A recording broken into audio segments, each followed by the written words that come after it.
Hello mates, all my friends and subscribers from the channel. So from long time I didn't post any video, but today I'm gonna try to start the engine. After all the winter I didn't do anything with the bus. I'm gonna check the oil, check the battery, and let's hope it will turn on the engine. And tomorrow I'm gonna start about the thermal isolation of the bus. I'm gonna use on the top, on the roof, and on the sides, especially in our rear sides, a special material which is very cheap in Albania. I'm gonna stick it to the metal, to the bare metal, and then I'm gonna use another material. I don't know the name. It's like a wool, but it's healthy. I mean, it's not toxic. It's very cheap in here, and I hope it really will decrease the decibel of the noise that it's caused by the wind in this kind of bus. Let's hope my plans will work out. Now let's start the engine. My English is not getting any better.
Well, the steering wheel is still white.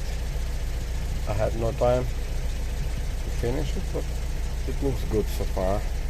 No cracks. Maybe I'm gonna paint it in black this spring.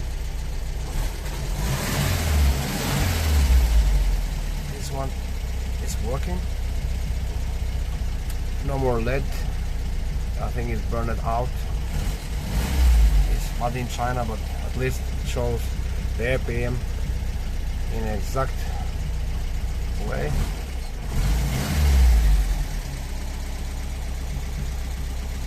I had some problems to turn on. I had to press 35 times the start button, and then the starter started to work.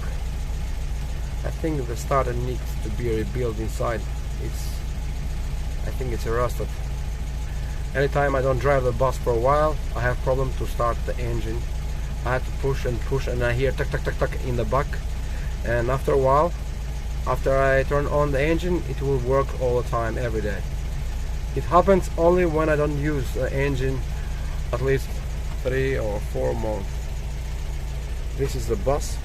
The rubber inside is not the same model like mine. It's for automatic. If somebody need it, just read me. I'm gonna give it for free, because I order original one for this kind of bus, not for automatic. Okay, engine working perfectly. I put a few drops of oil inside. I don't know why the oil level was in the minimum. Last time I checked in the summer, it was full, but there is no leaks under the engine, so maybe it's normal. Tomorrow I start with the interior and with the sound deadening of the car. Please comment, like or subscribe so I can reach 1,000 persons in the summer, which is gonna really help me a lot. See you next video.